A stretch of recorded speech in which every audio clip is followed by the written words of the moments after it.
ದೇಶದಲ್ಲಿ ದಿನದಿಂದ ದಿನಕ್ಕೆ ಹಣದುಬ್ಬರ ಹೆಚ್ಚಾಗುತ್ತಿದ್ದು ಸರ್ವಸಾಮಾನ್ಯ ಜನರ ಜೀವನ ನಡೆಸಲು ತುಂಬಾ ಕಷ್ಟವಾಗಿದೆ.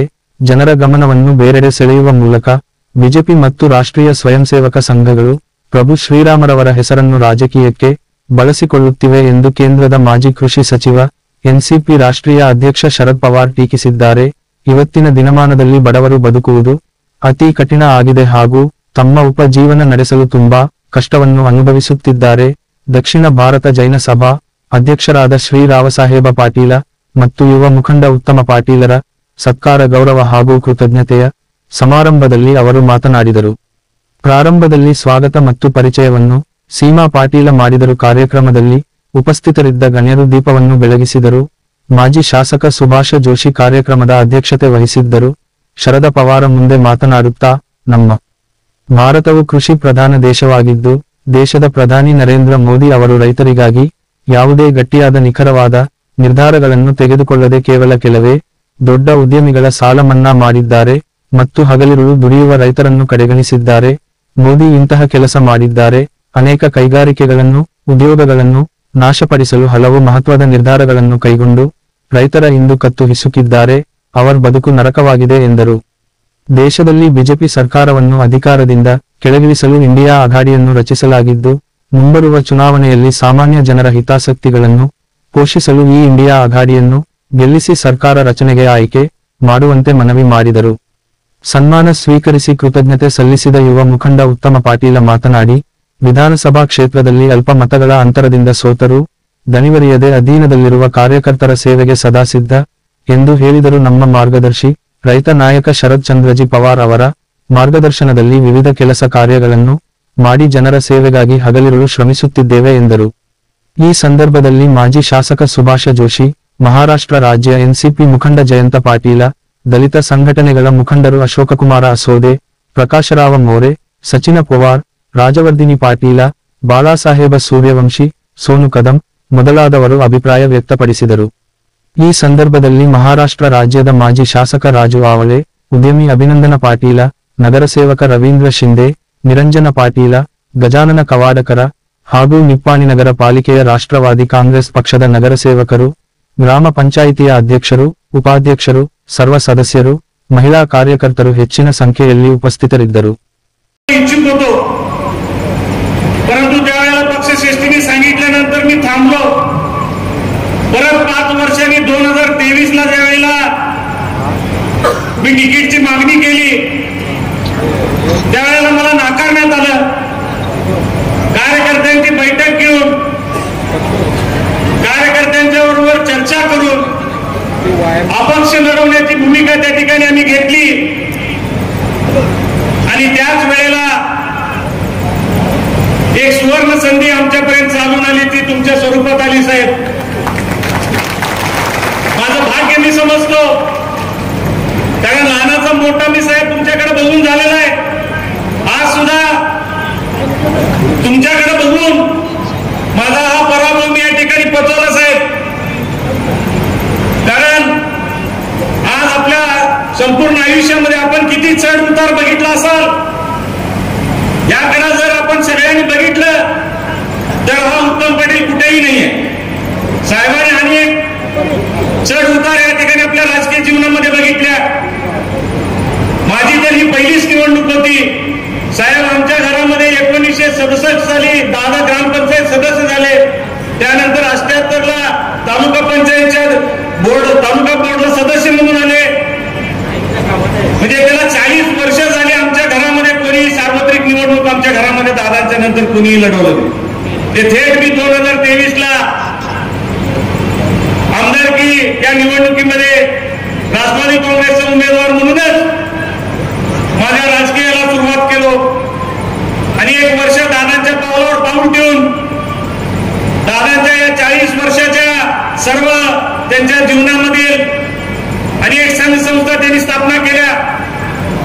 गोरगरीब सामान्य शेतकरी, या भागातल्या विद्यार्थी, या भागातल्या महिलांसाठी अनेक संघ संस्था त्यांनी उघडल्या आणि त्यांच्या पावलावर पाऊल ठेवून मी आणि आमचे बंधू आदरणीय अभिनंदन पाटील त्या ठिकाणी वाटचाल करीत होतो.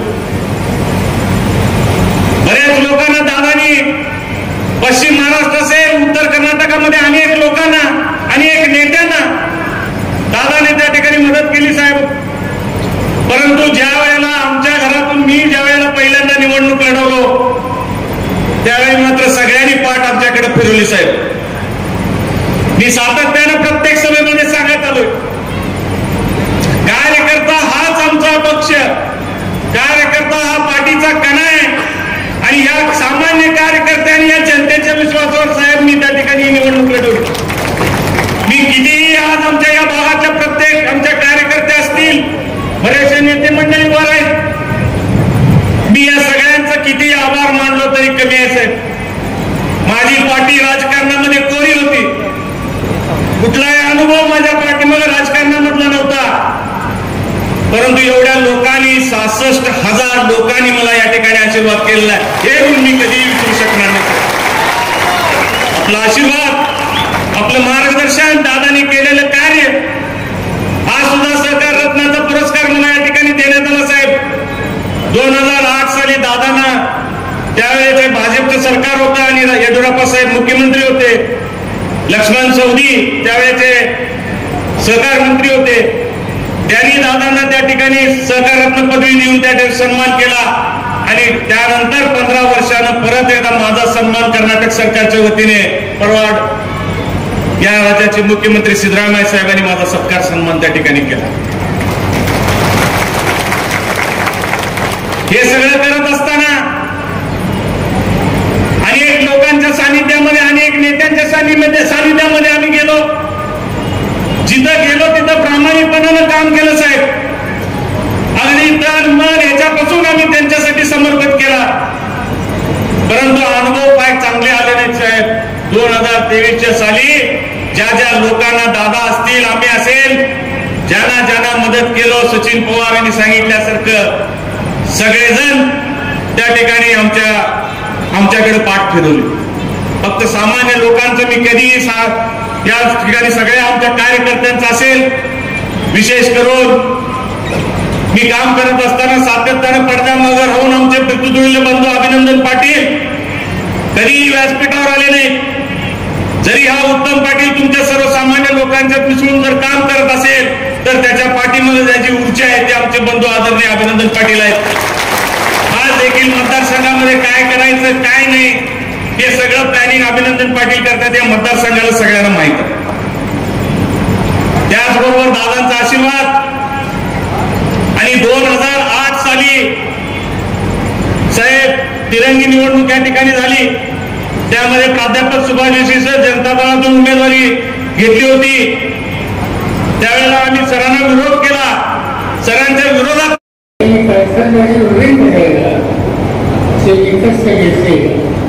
आणि त्याचे भलं आज या तालुक्याच्या ऊस पुस्तकांना चांगल्या रीतीने मिळतं. शेतकरी कापडांना काम केलं, त्याच्यामध्ये काम देत असताना कारखान्यामध्ये प्रशासनाने गुणवत्ता कशी वाढेल याची काळजी घेतली आणि इतरांच्या समोर आज कधी अनेक चांगल्या अपेक्षा ठेवले.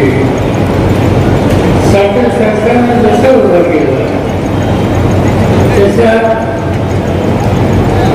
सोसायटीमध्ये त्यांनी कष्ट घेतलेले होते आणि त्यांचं काम किती आहे आणि लोकांचा त्यांच्या कामावर विश्वास किती आहे त्याचं एकच उदाहरण तुम्ही मुलगा इसी त्यांची सोसायटी बघितली आणि त्याच्या झेली बघितल्या तर 1100 कोटीच्या झेली सर्वसामान्य लोकांनी त्यांच्या सोसायटीत ठेवलं आणि त्याचं कारण त्याच्यावर त्याचा प्रचंड आत्मविश्वास हा सर्वसामान्य ठेवीदाराच्या आणि त्या लोकांची करायला निर्णयाला हा वर्चस्व एकेकाळी 14,000 पीक हे निर्माणाचं वैशिष्ट्य होतं. असं 14,000 नवीन जागा ही उसाने घेतली. शेतकरी नवीन नवीन काही करता यायचं विचार त्यांचा दृष्टिकोन नेत्याच्या वरील दिसतो. लहान असल्याच्या दृष्टीनं, कर्नाटकाच्या दृष्टीनं आणि उत्तर प्रदेशच्या दृष्टीनं ऊस धंदा, ऊस पीक हे अत्यंत महत्त्वाचं असते. तिथे काही आपण साखर करत असतो, अगदी करतो. पण जेव्हा साखर असं घेऊन चालणार नाही असं वगैरे ठरवलं लागेल. गेली 3 दिवस मी अध्यक्ष असलेल्या एका संस्थेनं ज्याचं नाव प्रसन्नदादा शुगर इन्स्टिट्यूट, त्यांनी या साखरेच्या